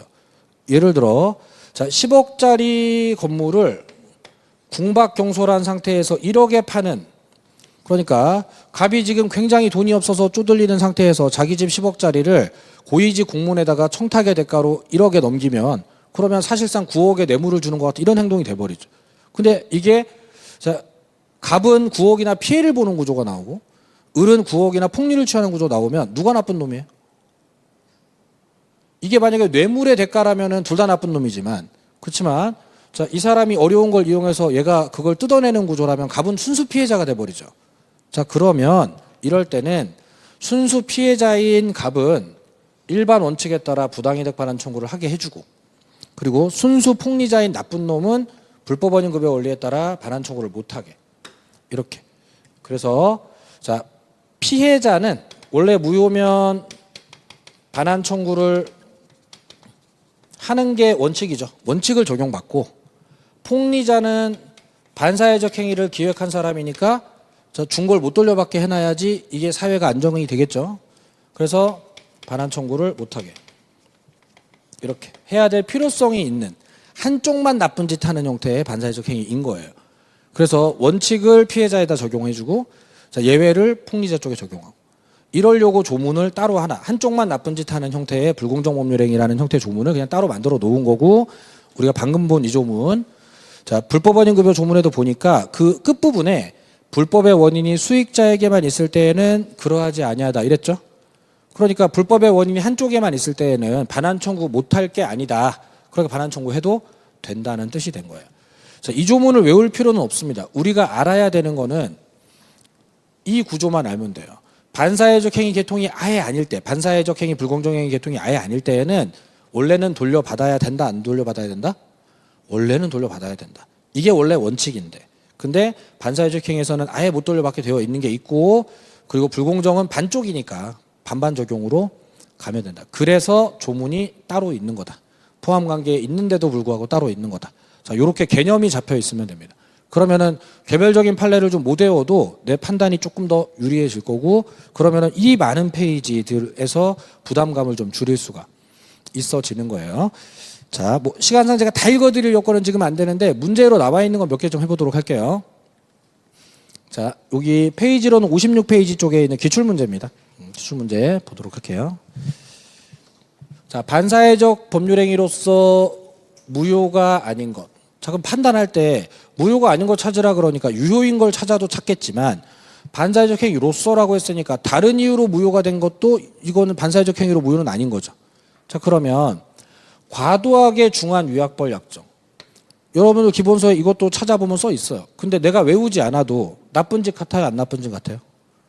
나쁜 짓 같아요. 그러면 반사회적 행위일 거고 무효일 거다라고 그냥 찍어도 돼요. 외우는 게 아니에요, 이런 거는.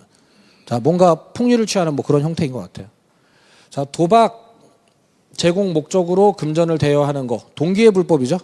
동기의 불법인데 근데 목적이 드러나 있으니까 표시된 걸로 보고 반사회적 행위로 무효가 된다 하시고 조금 암기를 쓴다 그러면 야, 도박 관련된 거는 대리권 주는 거 빼고 싹 다 무효야. 그럼 대리권 주는 거 빼고는 다 무효하면 되지. 이렇게 해도 되고. 자, 소송에서 증언을 조건으로 용인되는 수준을 넘는 대가를 받기로 했어요. 자, 돈을 주는 게 반사회적 행위는 아니지만은 내 재판에 나와서 증언만 해주면 10억 줄게 라고 말하면 여러분들은 진실을 말할 수 있겠습니까? 그러려고 한 게 아닌데 기억이 안 나던 게 갑자기 기억이 날 수 있어요. 자, 아예 거짓말해달라고 허위 진술을 부탁했다면 그건 무조건 나쁜 짓이고 사실대로 말해달라고 했더라도 엄청나게 큰 돈이 용인될 수 있는 수준을 넘는 대가가 결부되면 내 기억이 왜곡될 수 있고 재판을 망칠 수 있죠. 그러면 반사회적 행위로 무효가 된다. 이렇게 되는 판례예요. 그러니까 요럴 때 이게 사실대로 말해주는 거 괜찮은 거 아닌가 생각하더라도 큰 돈이 걸리면 기억은 왜곡될 수 있다. 이렇게 생각해 주면 돼요. 자, 공무원의 직무에 관해서 부정한 청탁을 했다면 청탁의 대가는 뇌물인데 뇌물이면 반사회적 행위가 맞겠죠. 무효도 맞을 거고. 자, 부동산의 강제 집행을 면할 목적으로 부동산의 허위의 근저당권을 설정하는 행위는 나쁜 짓이 맞고 그래서 무효인 건 맞죠. 하지만 아까 이거 반사회적 행위로 무효가 아니라 통정허위 표시로 무효인 행동이었으니까 지금 여기 있는 모든 건 다 무효지만 자, 그렇지만 반사회적 행위로서 무효가 아닌 건 요거 하나인 겁니다. 그러니까 이 허위의 근저당권 키워드를 좀 아예 외워두면 빠르게 풀 수도 있고 미리 좀 관리를 해두는 거. 나머지는 좀 감각적으로 해도 괜찮은 부분이 되는 거고요. 자, 그리고 2번 틀린 것. 자, 반사회 질서 법률행위에 해당하는지 여부는 언제 기준으로 판단한다? 법률행위가 이루어진 때를 기준으로. 그죠? 일단 우리가 그렇게 연습하기로 했고요. 뭐든지 판단은 법률행위 당시. 자, 그리고 반사회 질서 법률행위의 무효는 이를 주장할 이익이 있는 자는 누구든지 주장할 수가 있다. 자, 이게 우리나라 사회에서 용납되지 않아서 무효라는 말은 첩계약이 무효다, 도박이 무효라는 말은 그 첩계약이나 도박계약을 한 사람 스스로들도 할 수 있지만 지나가는 사람이 저거 무효인데? 라고 말을 해도 틀린 게 아니죠. 자, 소위 절대적 무효라는 현상인데 절대적 무효라는 현상, 사회가 용납해주지 않는 절대적 무효는 내가 주장해서 무효가 된 게 아니라 이미 무효인 걸 내가 무효라고 말하는 거기 때문에 누가 누구에게 언제 말하든 상관없이 다 해도 됩니다. 다 해도 됩니다. 자, 그래서 주장할 수 있다. 이렇게 되는 거고요. 법률행위가 사회 질서에 반한다는 판단이 부단히 변천하는 가치관념을 반영한다. 책 뒤져도 안 나오는 말인데 시험에도 나오잖아요. 이런 게 기본기에서 해결되는 문장이에요. 반영을 하는 거야, 안 하는 거야? 하는 거죠. 자, 조선시대랑 지금이랑 사회가 부단히 변천했기 때문에 첩계약이 되는 거였다, 안 되는 거로 바뀌었고 그래서 우리는 법률행위 당시 기준으로 판단하고 그러니까 이런 게 그냥 읽어져야 되는 게 이게 삼각형을 좀 줄여주고 그래도 좀 차근차근 기본서 읽어둔 게 도움을 주는 요소인 겁니다. 외워서는 이런 건 해결이 안 돼요. 다수의 보험 계약을 통해서 보험금을 부정 취득할 목적으로 보험 10개 들어놓고 남편 저수지에 밀어버리고 이런 사건 매년 나오죠. 이거 범죄 행위인데 그러면 반사회적 법률행위에 해당이 된다. 자, 그리고 자, 대리인이 매도인의 배임행위 이거 적극가담. 자, 대리인 얘기가 나왔지만 어디에서 무슨 얘기가 나오던 적극가담 소리가 나오면 반사회적 행위로 무효가 된다. 했단 말이죠. 자, 그러면은 반사회 질서 법률행위에 해당되지 않는다는 말은 무조건 X가 될 거고요. 자, 그거를 뭐 본인이 알았냐 몰랐냐 이런 거 중요하지가 않아요. 시험에서 어떤 형태의 거래든 매매든 뭐 양도담보든 명의신탁이든 대리인이 꼈든 안 꼈든 알든 모르든 적극가담 있었으면 반사회적 행위로 무효가 된다는 규칙이 항상 공통적으로 적용이 된다는 거예요. 그러면은 키워드를 좀 외워서 푸는 것처럼 보이지만 기준값으로 우리가 알고 있는 거니까 이렇게 해서 또 정답 찾아주면 되고 약간의 삼각형 나와 지장 없게 이렇게 해주시면 되고 자, 그리고 그 밑에 있는 뭐 번호가 같은 2번이더라고요. 자, 무효인 법률행위를 고르라고 했는데 이거 아까 개업공인중개사가 임대인으로서 직접 중개의뢰인과 계약 체결하면 처벌은 한다. 그렇지만 이거 손님이 유리할 때도 있기 때문에 무효는 아니다 했던 그거죠.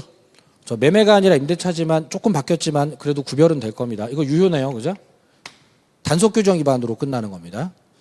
자, 그리고 공인중개사 자격이 없는 자가 중개행위 하는 거 원래 무효였죠.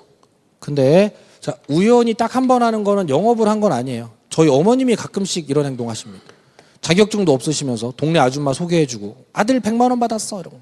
근데 영업으로 하지 않기 때문에 중개사법 적용 안 받아요. 그래서 요거는 유효로 처리가 되는 겁니다. 자, 민사 사건에서 성공보수 약정하는 거는 유효입니다. 자, 성공보수가 재판에 이기면 얼마 주기로 하는 계약인데 재판에 이기면 변호사가 당연히 돈 받겠죠. 자, 조심해야 될 건 변호사 아닌 애가 돈을 달라고 하는 거는 무효예요. 그거는 변호사법 위반입니다. 자, 그리고 형사 사건에서 성공보수 받는 거는 의뢰인이 갇혀 있는 걸 이용해서 돈을 뜯어낼 수도 있기 때문에 그 행동은 또 무효가 돼요. 그러면 이런 애들은 좀 키워드를 외워야 될 수 있어요. 성공보수만 보고 유효 이러면 안 되고, 자, 민사인지 형사인지 체크하고 돈 받은 사람이 변호사인지 아닌지 체크하고 이런 거 필요하니까 이런 거 이제 기준 배우고. 자, 매도인이 실수로 상가 지역을 그보다 가격이 비싼 상업 지역이라고 말했고 거짓말을 했는데 실수로 거짓말했죠. 지도 모르고 얘기를 했어요. 거래 경험이 없는 매수인은 이걸 또 믿고 실제 가격보다 2배나 높은 금액으로 매매 계약을 하면 반사회적 행위입니까? 응? 지금 제가 보기에는 바보하고 더 바보가 거래를 하고 있는데요. 그죠? 자, 잘 알아보지도 않고 이상한 소리 한 매도인이랑 그걸 또 믿고 2배나 주고 산 더 바보가 있는데 걔네들은 재판도 안 하고 싸우지도 않아요. 화목한 애들이에요. 왜? 둘 다 이걸 모르고 있으니까. 이런 건 이제 실수로 속이고 사기당한 건데 실수로 속인 건 취소도 안 됩니다. 나쁜 짓도 아니고요. 국가가 금지하지도 않아요. 뭐 비싸게 산 건 아쉽지만 그놈 사정인 거죠. 이게 유효입니다. 자, 보험계약자가 오로지 보험사고를 가장해서 보험금 취득할 목적으로 이거 그거네요. 사람 죽으면 보험금 타보려고. 이거 반사회적 행위로 무효인 거죠. 그러면은 자, 쭉 내려오면서 판단 안 되는 건 삼각형 좀 가더라도 4번 같은 거 삼각형으로 가더라도 5번에서 그냥 일반적인 판단도 되죠. 그러니까 내가 일반적인 판단이 안 되는 애들 허위의 근저당권이라든가 또는 뭐 민사형사 구별해야 되는 이런 판례들 중에 일부 외워야 될 게 생기는 거지 싸그리 외우지 않으면 문제 못 풀어요? 그렇지 않아요. 이게 그렇기 때문에 자, 판례들을 쭉 읽어서 아, 이런 나쁜 짓들을 하는구나 뭐 이렇게 좀 읽어줄 수 있는 부분들을 해결하시고 출제 비중이 클 수밖에 없는 이런 특이 케이스들 이런 투기 케이스, 이중매매라든가 허위의 근저당권, 명의신탁 또는 뭐 도박자금, 도박 변제를 위해서 대리권 수여 이런 특이점 있는 애들은 좀 외워주고 이렇게 처리가 되는 단원이 되겠습니다. 자, 양을 최대한 줄여서 접근할 수 있도록 많이 읽어주세요. 그리고 전부 다 외운다는 생각을 좀 빨리 끊어야 됩니다. 그렇게 좀 관리해 주시고요. 자, 쉬었다가 또 의사표시 단원에서 중요한 주제 하나 하고 마치도록 하겠습니다.